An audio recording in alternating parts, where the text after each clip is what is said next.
নিজস্ব ক্রয়কৃত জমিতে বাড়ি নির্মাণ করতে গিয়ে চাঁদার দাবিতে বাধা এবং হয়রানির অভিযোগ তুলেছেন প্রবাসী সোহেল ও তার স্ত্রী। লক্ষ্মীপুর সদর উপজেলার দালাল বাজারের জামতলী মুন্সি বাড়ি এলাকায় ঘটে এ ঘটনা। ভুক্তভোগীরা জানান, দীর্ঘদিন ধরে তাদের কাছে চাঁদা দাবি করা হচ্ছিল। চাঁদা না দেওয়ায় তাদের বিরুদ্ধে উদ্দেশ্য প্রণোদিত মামলা দায়ের করা হয় এবং নির্মাণ কাজ বন্ধ করে দেওয়া হয়।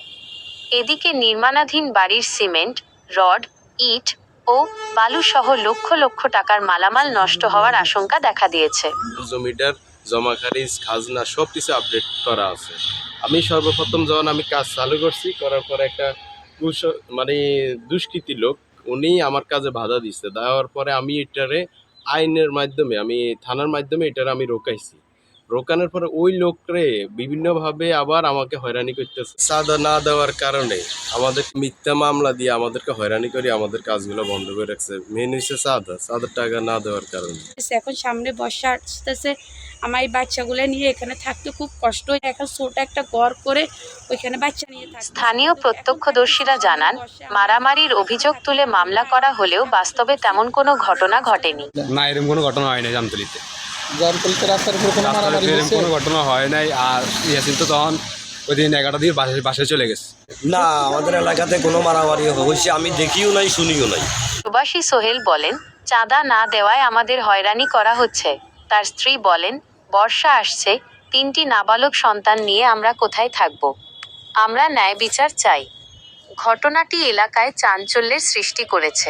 মামলা দিয়ে আমাদেরকে হয়রানি করার চেষ্টা করছে। এছাড়া গতকালকে রাতে সিকিউরিটি থাকে, উনি বাসায় গেছে খাবার খাওয়ার জন্য, যেহেতু আমার বাসায় এখান থেকে একটু দূরে। এমত অবস্থায় আমার বাসার দারোয়ান না থাকার কারণে এখানে আমাদের কিছু ইলেকট্রিক ডিভাইস আছে, যেগুলো আমাদের এই কাজ করার জন্য ব্যবহার করছিলাম আমরা। ড্রিল মেশিন এবং গ্রাইন্ডিং মেশিন, এরকম কিছু যাবতীয় ইলেকট্রিক ডিভাইস ছিল। এই ডিভাইসগুলোর ম্যাক্সিমামগুলো এখান থেকে চুরি হয়ে গেছে। এছাড়া আমাদের রড, এখানে যে কাজের যে জিনিসগুলো আছে, এগুলো সব কিছুই নষ্ট হচ্ছে। আমরা মোটামুটি একটা ভালো অ্যামাউন্টের ক্ষতি আমাদের অলরেডি হয়ে গেছে এই কয়েকদিনের মধ্যে এই হয়রানির কারণে।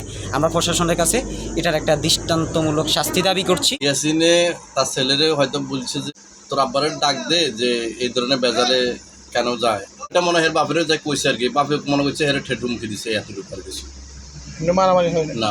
কোনো মারামারি হয়নি। বাসা গেছি খাওয়া দাওয়া করার জন্য।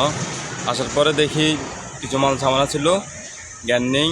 এরপরে হচ্ছে এই যে কাটকারা মিটিং একটা ছিল, আরও কিছু মাল ছিল, এগুলো আসিতে এগুলো নাই। আপনি আমারে জিজ্ঞেস করেন স্যার, কোনো সাক্ষী কিছু দিতে নিতে হবে। হ্যাঁ, আপনি আমারে জিজ্ঞেস করতে হইব।